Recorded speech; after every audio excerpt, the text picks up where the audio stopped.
In today's video, I'm giving you a full tour of my home on wheels, Odyssey. I'll tell you all about the things I love and all the things I hate about living in this car. Full disclosure. And at the end of the video, I'll be paying a visit to some overlanders whose rigs I'm getting hugely inspired by, and I'm sure you will too.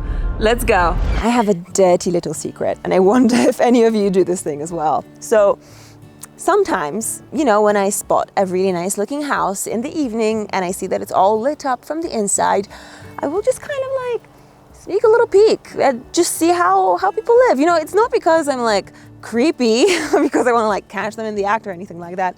It's because I just want to see how they live and what kind of furniture they have. And is that really bad? Should I have not told you this? Anyway, it's out there. Anyway, so today I will reciprocate the favor and I'll show you inside Odyssey, my home on wheels. Hey Viet, it's your home too now, isn't it? I got Odyssey just over a year ago and I had zero experience of overlanding, of van life, of van builds, of off-roading.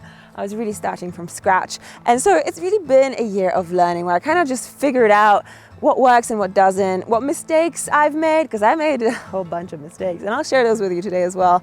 So I kind of want to show you around my living situation and, kind of share with you whether it's comfortable or not. And I'm very curious to see if you think that you could live in this kind of vehicle pretty much full time. So watch this video and then let me know in the comments what you think. All right, let's dig in. Starting with the technical stuff. Who am I kidding? I know nothing about the technical stuff. She's a Land Rover Defender from 2006. When I bought her last year, she had 110,000. Right now, I'm at 164,000. So, been driving quite a lot. And all the other technical stuff is kind of boring. So, I'm just gonna move on to the fun stuff, which is the lifestyle section. Welcome to my crib. Did you just take your ball? Why did you take your ball with you? You just stole the water ball. The whole of the interior was done by my uncle. So he is a carpenter and he helped me build everything that you see inside, and it was really done on the cheap. I mean, all the plywood that we used inside maybe set me back like $300 or $400, and that's pretty much it.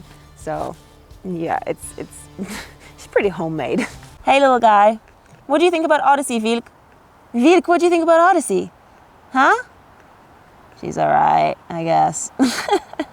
So there's a little step to enter the inside, and the concept is pretty simple. I mean, on this side, this is the sleeping space. On the other side is the kitchen space. All around is storage, and that's kind of it. So this here is the mattress and then the half of the bed. And you may have seen me in other videos, the way that this part extends over here and kind of like blocks this passageway. And then I take this mattress and I put it down here. So what I basically get is like a decent sized bed. But I don't use this bed in all weather, only if it's very cold, very windy, or quite scary. We'll get to my alternative sleeping arrangement in just a couple of minutes. But first, let's finish up here on the inside. Okay, my kitchen setup, which is probably the worst kitchen setup I have seen in any overland build or van. Because it's just so basic.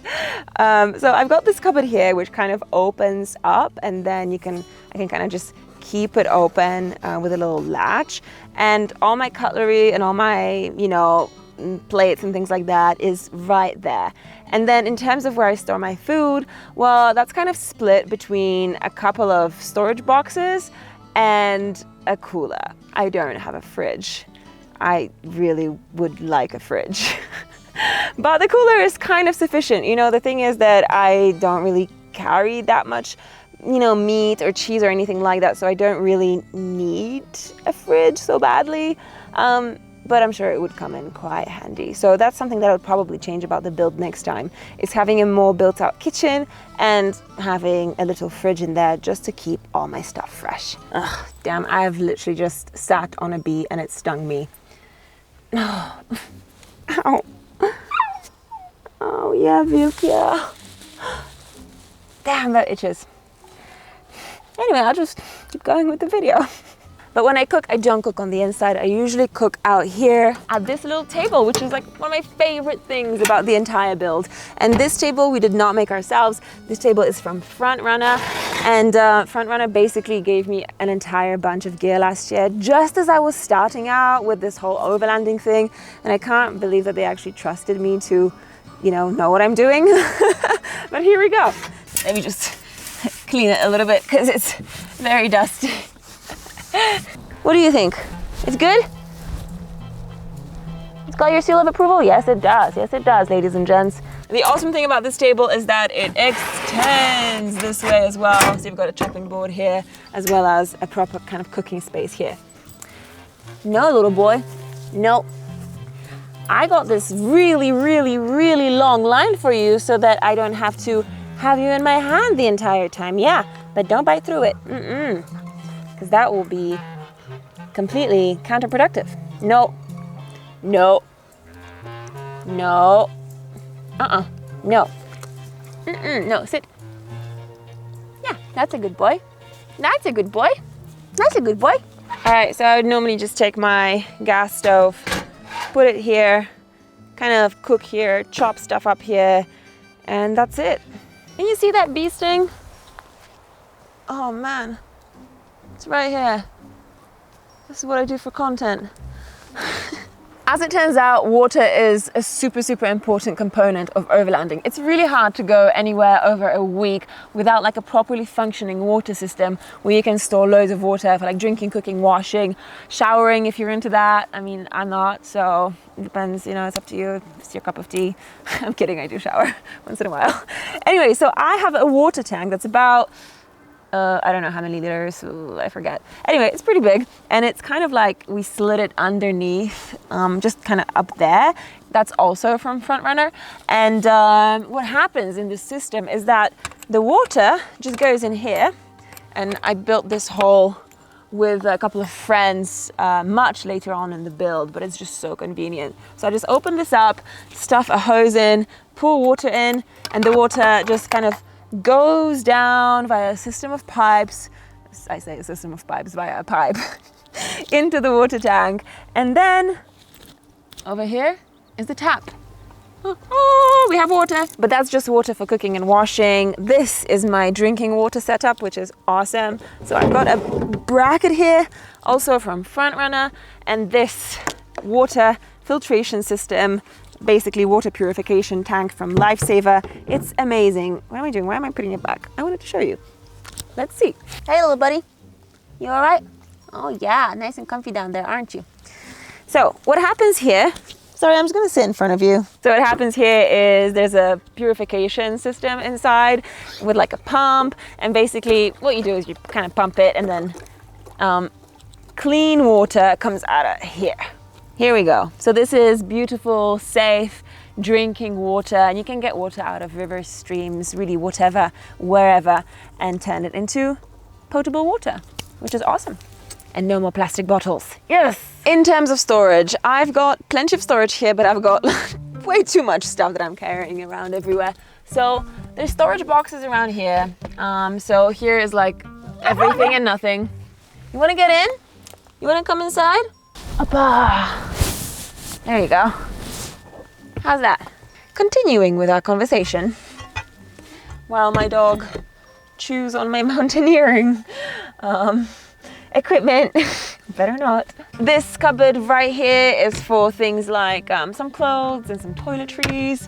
This one right here has my socks and underwear and things like that. See, I could definitely make this fit in a much smaller space. This one is all my electronics. Yes, I am a professional filmmaker at the end of the day, so I carry a lot of electronics. Also, there's a storage box right here. And this here is a new addition, some more storage. This is usually the space that I reserve for my power station and some other random junk. But it's amazing because it kind of just goes into the side of the car and it takes up no space.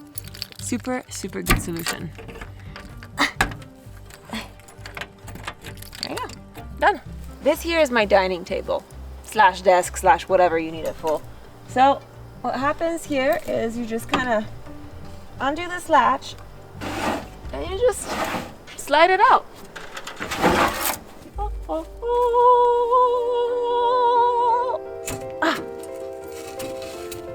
Now the big question is, since I travel alone, do I use this table very often? And the answer is not really, but it's really good to have the option. In this next section, I want to address a couple of the most commonly asked questions that I get about my living arrangement in Odyssey on Instagram. So let's take a look. I've got them written down here. How do you make sure that you can stay warm when it's really cold outside? I do have a very, very specific system for that. So it's called a diesel heater. And you can't really see it because it's underneath all this junk, but you can see the little remote like control panel that I use for it, and it's super simple.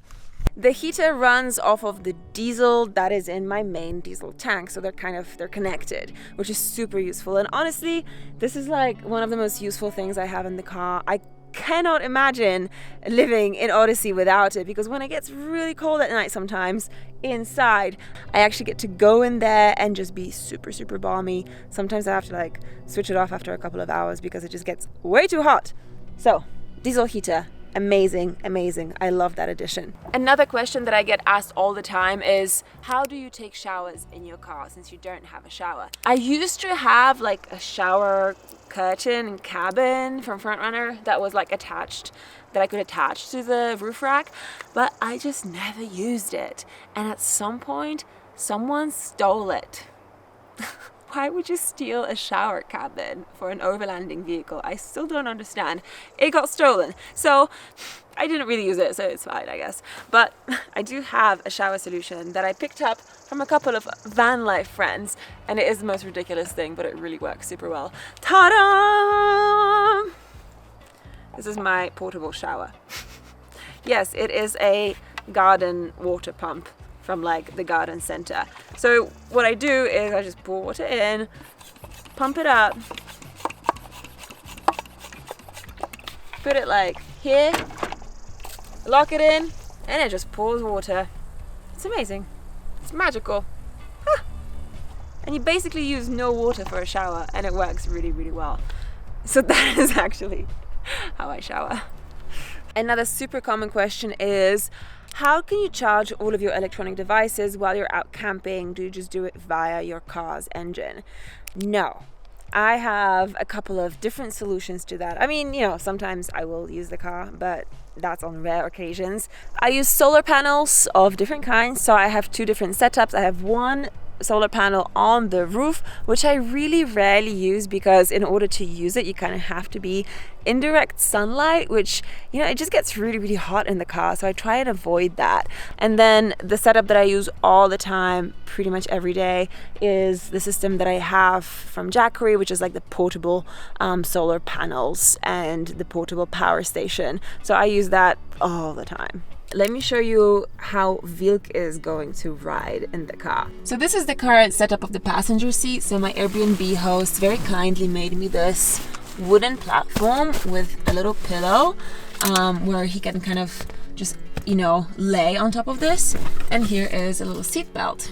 But depending on his mood, he doesn't always love sitting in here. Sometimes he prefers to be in the back. So we built another kind of like safety system for him so that he can be in the back safely.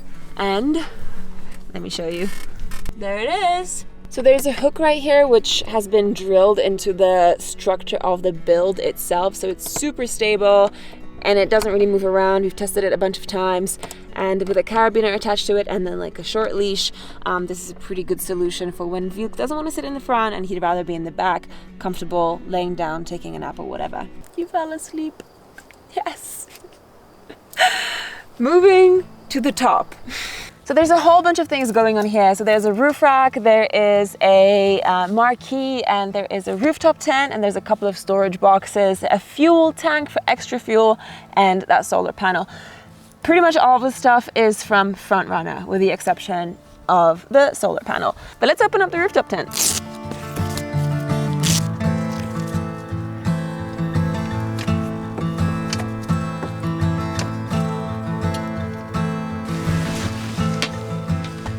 It's really spacious.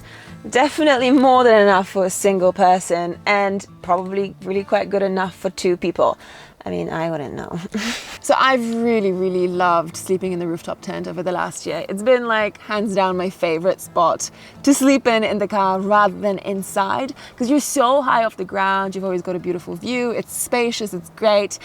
But now that I have a puppy, the situation has changed a little bit. So I will be getting this entire part converted, which is quite exciting. You'll see probably next month. But I have loved it, so I'll definitely miss it.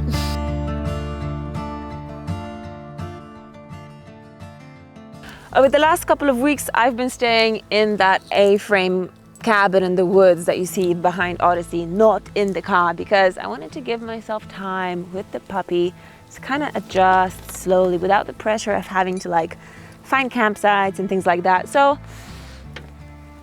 let's keep talking in the cabin.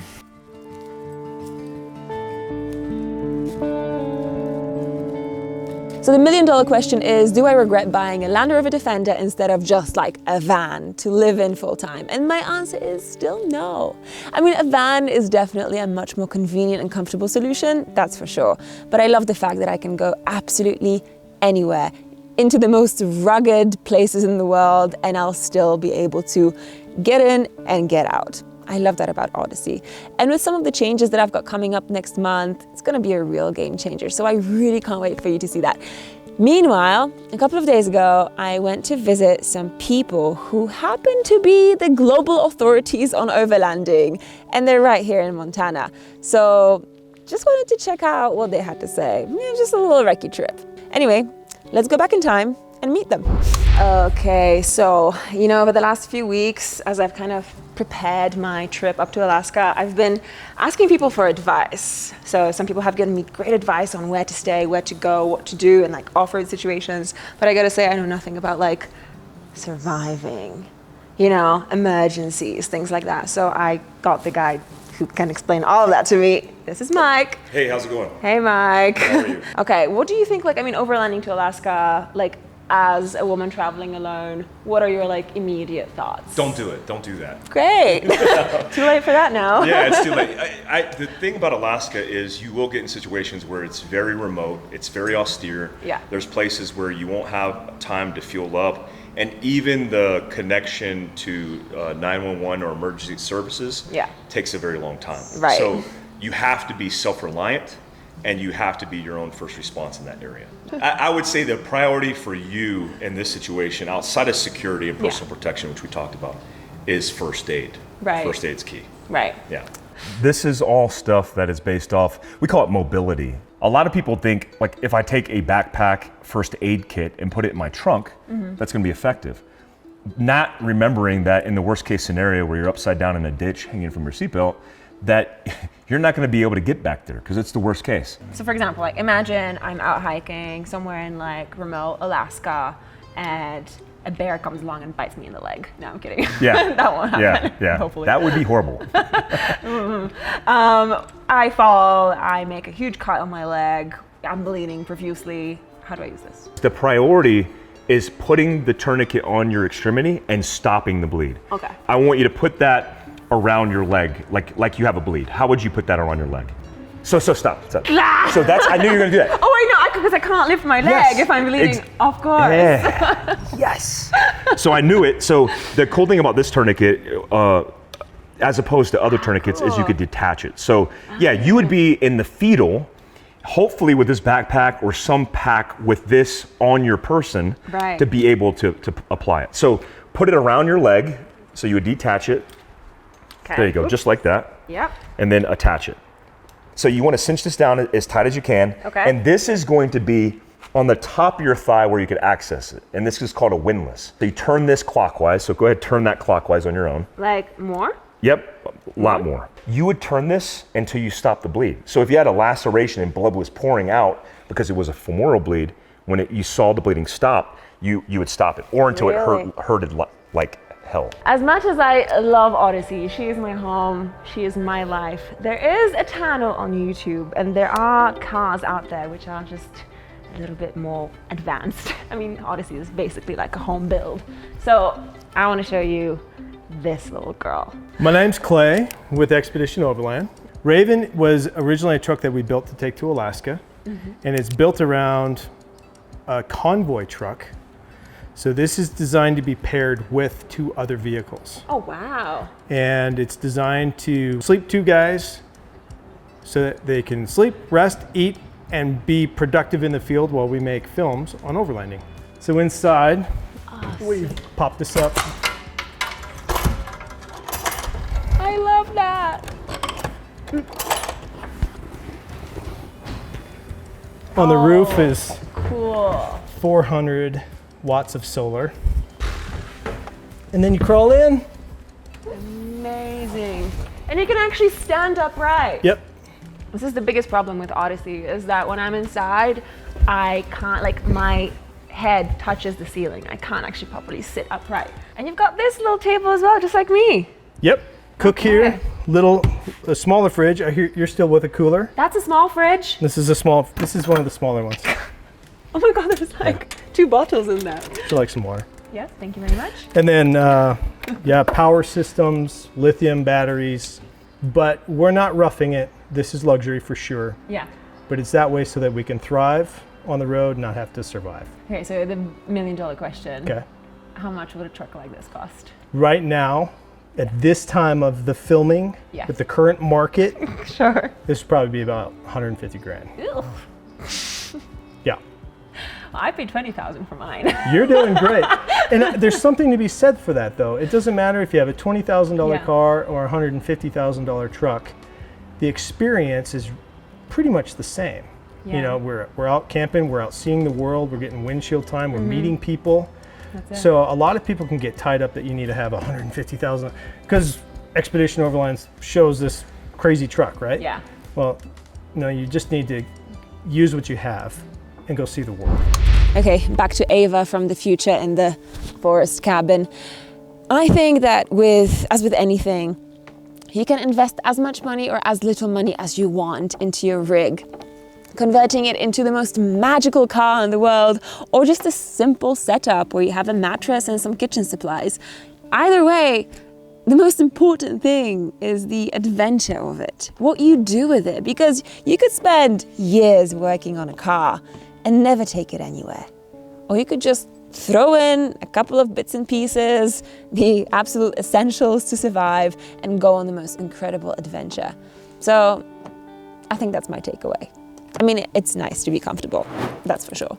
And it's okay to make improvements, especially gradually as you learn about your rig. But, take it slow. And the most important thing is enjoy the ride. Enjoy the journey. So that's that. He's still biting on that pig's ear. Oh, looks gnarly. Hey, Vilk. Vilk. What do you have there? Ew. Looks pretty gnarly, Vilk.